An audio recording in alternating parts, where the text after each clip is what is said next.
They tried to kill me.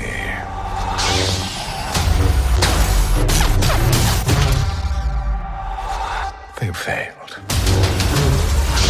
But I will have my revenge. Hello and welcome to Legacy of the Shadow Lord. My name's Blight, and joining me to discuss this week's episode of Maul is Ashley Hobley. I'm excited to be here to talk about lightsabers. I don't know. Yep, I mean, you're not incorrect. Good job. Yeah. This week we are talking about episodes 3 and 4 because they continue the double episode drop system. Episode 3 was titled Whispers in the Unknown. Episode 4 was titled Pride and Vengeance. Synopsis, the first episode was as Maul's plans comes together, Devon considers her options, and episode 4 synopsis was a confrontation between Lawson and Maul threatens everyone. Maul. What did you make of this week's episodes?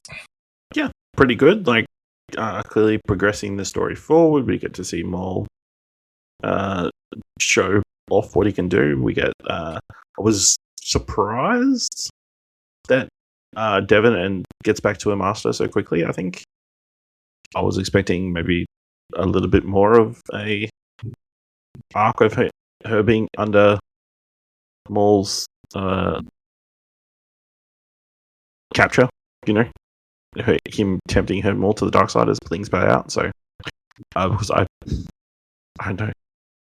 It'd be interesting. I'm torn as to whether she will end up siding with him or not. But I feel like their discussion was quite interesting. And yeah, I guess we end the episodes in a really interesting place where Maul has taken out Pikes. I guess kind of consolidating all these separate families or whatever, and now the Empire has been called in, despite all of Lawson's best efforts. So, damn it, Moss. Yeah. Yeah, really good 2 episodes. I continue to feel what I felt last week, and saying this in a positive again is that the show is just skipping along briskly with its pace. It feels like just feels like it's one big movie broken up into half an hour spots and segments, rather than singular different episodes of Clone Wars, Rebels, Bad Batch, any of these other Star Wars animated shows. It just feels more like a singular cut up story, which is kind of nice. But yeah, so the first episode, I think primary focus and the big standout for that one was the Devon and the Maul stuff. I think in particular, what I put down in my notes here, Maul is playing a slow game for the turn of Devon, having a nice slow cup of tea type of turn. Because there's something funny to me about him sitting in that room. This character that we've seen like kill multiple people, have spider legs, kill Qui-Gon Jinn, sit and having tea. He's like, would you like to have some cup of tea with me? I'm really not a bad guy. Really, I know that everything you may have heard about me, you may feel like you know me. Can I check out your arm? Would you like some herbal tea? I'm not a bad guy. Yeah. You just got to get to know me. Like deep down, I'm a good guy. Deep down, you just got to get to know me. That's how it played across to me, which is quite funny. But yeah, as to your will she turn? I don't know. I wouldn't say either yes or no yet, but I think the way it's all playing out and how it's all still, to me, appears to be completely in Maul's control. Like he could have kept her there the entire time if he wanted. Yeah, he's playing her. He's letting her. He knows what he's doing. So I don't take. He believes in the Force, and the Force has a plan.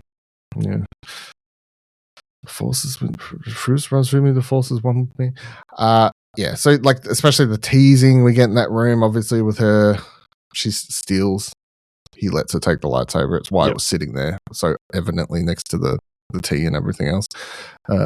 So he wanted her to take it, and she does take it, and runs around and gets to tease her that whole time. And he wanted her to escape from the room. Like everything he wanted her to come back to in the 4th episode with her master.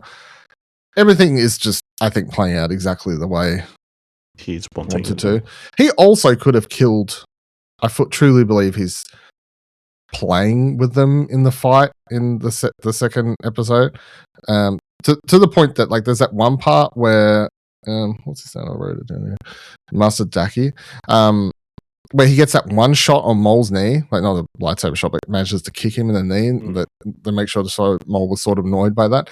I don't think that's because Master Daki is like a particularly good Jedi. I just think it's because Maul was purposely trying to pace that fight out to build to a moment to do with Devon and whatever else. Like I just don't think it's because I think he could have killed them super fast if that's what he wanted to. I don't think fighting is Daki's forte. I don't think his expertise that type as of a Jedi.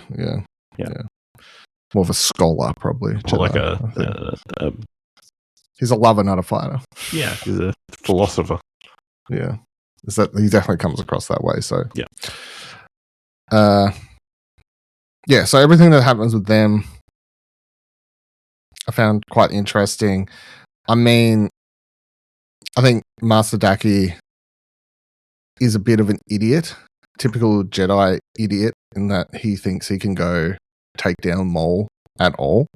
I think is quite brazen, and so is someone else. But we'll get to him in a second afterwards. But I just think that everything that he knows about Maul and would know, especially if we're playing into he's a scholar type Jedi and all that sort of stuff, he would know everything that about Maul. And she knows all the stories about Maul, then he would. He definitely knows. Yeah, so I don't know why he believed he could go in and take him out at all. I was like, maybe he thought he got an element of surprise. Yeah, but Jedis don't do element of surprise. That's the whole thing. It's a Sith thing. They always announce them in the honor. Yeah, they always announce themselves. Obi-Wan drops down on Grievous. Oh, hello there. He doesn't drop down and go, what? Just on top of him with a lightsaber, because he could have. But that's Sith. Why hello there. That's why we get the good meme moment because of their honor in the system. So, so I think he's playing the long con there. I because there is like when the fight started, I kind of presumed Daki would just die, and that would be the push to get Devon to the dark side. But then that's not how it played out. I don't think, but that wouldn't help Maul. I don't think, because she would only be going to the dark side in order to get revenge against him if he killed her master.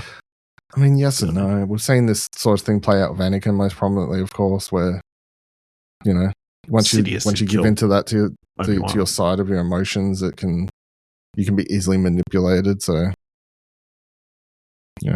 promises of false hope, as in the ability to bring back loved ones from the dead. You can make promises before you start killing their loved ones, though. I guess. Before we get to some other characters stuff, just on I thought the lightsaber battles generally look fantastic, especially like the use of, because obviously it's quite dark when they're doing them all, so it just has really, really good lighting. How they're using they realize that lightsabers work best when they're in a dark room, and you can showcase the lighting of the lightsaber as well as the actual sword fighting, because that's the thing about lightsabers that separates them from all other weapons. There's normal they're swords also and stuff. This interesting light source. Yeah, so all of that looked really, really good. And even like when they're having the lightsaber fight, and then they cut to the overhead shot of everyone like blasting each other down there with the police and everything, just again in the dark, and there's just blaster shots going off everywhere. Like generally, I know we said it last week, the animation, this is really good. It is really good, I think, and it's quite high caliber, and especially how much lightsaber action we're getting, because it's not even just the fight here. Obviously, you have the part where he takes out the pikes, where he takes out the pikes and everything like that, and that was a really sick moment where, as soon as the other dude got caught with the lightsaber, I was like, well, that's not him. There, obviously, Maul wouldn't have been shot was part of his plan. Maul would not get shot by a stun round. So yeah, then when you get the really cool shot of the doors opening and Maul coming in, and straight like using the Force to take out old mate straight away, but then how do you feel about him? With all your complaints about double-sided lightsabers, because he pulls the other side back and reconnects them, and off he goes. So yeah, he had two lightsabers, and that was when it was most effective. See, he still had to light up one before he could light up the other. So you can't light them both at the same time. It's pretty cool. Yeah, it's cool. It's cool. Did he kill Moody? I can't remember. No. Still alive. He's still alive. Did you see this week they showed that Sam Witwer for like how they were recording? They put not full motion capture, but they put markings on his face and then recorded him doing all the actions and stuff so they could map the animation better to how he's performing the role and stuff like that. So that I thought that was cool. I feel like to like someone that they trust so implicitly. Like, we'll just we'll save some time and pull his face acting at the same time. We trust him enough to be able to pull that performance off in the booth. And then the other weird note that came out in the past week between episodes was that apparently, and this isn't just a rumor, this was said by, I can't remember who, someone from Disney said this, but the Maul's lightsabers, when it hits other lightsabers or something, it was something specific, it's Sam/Maul's screams that are used as the audio sound. Because they wanted to add more of a dark side element or something like that. Now, after reading that between the episodes, watching this one, I couldn't pick it up. But apparently that's just a fun fact that the audio team... So high-pitched or like... Yeah, that you can't modified. Notice. You wouldn't read into it, No. It's a subtle or, what's the word when they do it without you realizing it? Mostly to brainwash you. Subtle? No. I don't know. No, I can't think of the word. Fuck. Okay. Torture? Sonic wave? Sonic boom. High-pitched squeals of terror. I want to know what you just Googled to try and find your brainwash message. Brainwash message. Subliminal messaging. Oh, there we go. Message. And what is the message in this case? That his lightsaber is screaming. All right. Yeah, cool. I mean, it's sort of fixed because the whole thing is. It's also sort of thematic, I guess, because the red crystals or the kyber crystals to make the red sabers, they're broken and technically they're crying, screaming. That's why they're red. So, there you go. Thematic shit happening. Other side of things, obviously, the other main character we're following is Branda. Yeah. The police cop dude, whatever, detective. I don't know what we're officially calling him. But I think it turns out he's a bit of an idiot as well that we find out across these two episodes because, he's still... there is that element of, as we talked about last week, know why he doesn't want to call in the Empire or presuming why he doesn't want to call in the Empire. But then when it's like shit sort of out of your hands, bro, like what are you going to do? Yay or nay at this sort of stage. But then the fact that he heads in with those handful of other dudes and then just reckons he can take on Maul and capture him, even after all those people come out with guns and shit all around them, and he's like, "No, I got this." Like, I was like, "You idiot!" And I'm glad they did. Like, I know it's part of the storytelling because then by the end of the episode, they're making sure to show that he feels bad and he's watching all these people get carried out in stretchers and stuff like that. But I was like, "What are you doing, you idiot?" And then I'm not going to feel too bad for him next week when he's complaining when an Inquisitor flies down and says, "I'm now in charge of this planet and you're shit."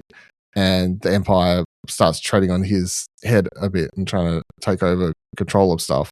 Because he sort of just went so gung-ho, so macho dude energy, I feel, on this whole case that no one to blame but himself.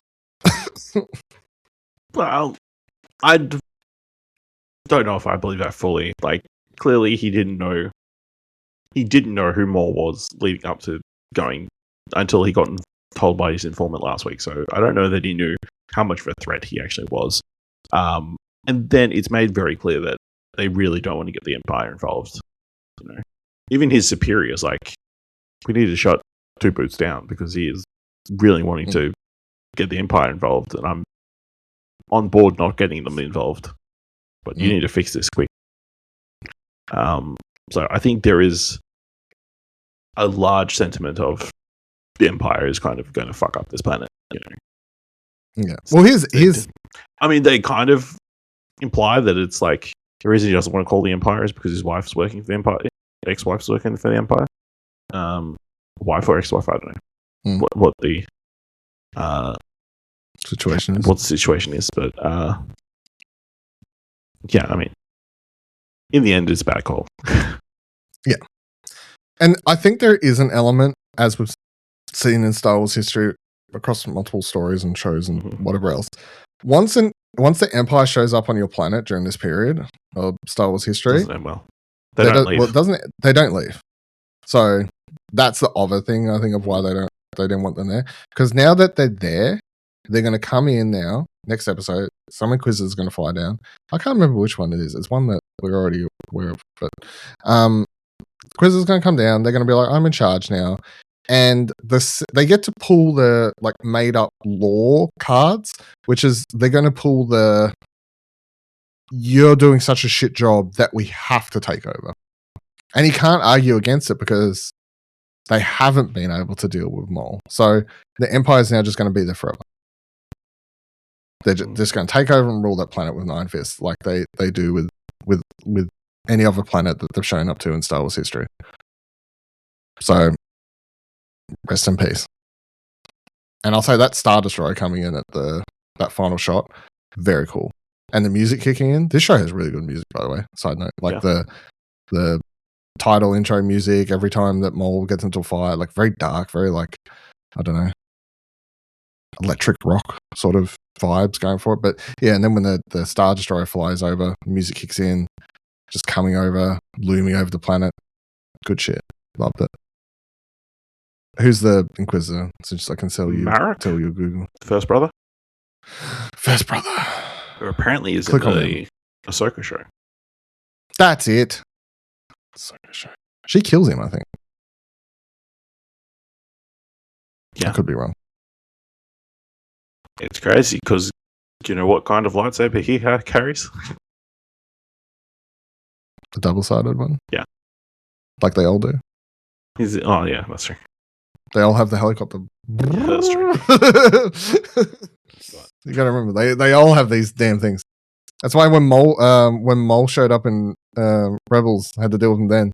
It's like, you motherfuckers are all copying my homework. Get your own shit. Every single one of yours. And yours go, mine don't. So if you reckon his is silly and unnecessary, how do you feel about the Inquisitors' lightsabers? I mean, that's practical, unless it's got a function outside of killing people. They let you fly with them? Yeah. I would like to know how, I've never really stopped to care or think about how Inquisitors' helicopter blade lightsabers work.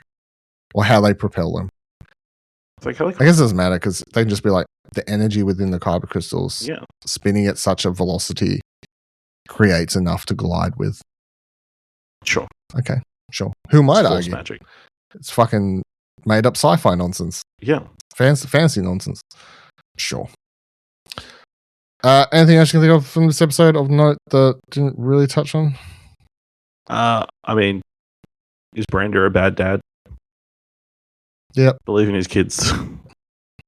The cross game? Bad cop, bad dad. Yeah. Okay. And did you enjoy the uncle, whatever the master's name is, referring to him as Uncle Daki? It's my niece. I'm looking for my niece. Mm. Even though we're completely different species. Mm. My niece. I enjoyed two shoes? Two boots. 2 boots, sorry. Not shoes, boots. 2 boots.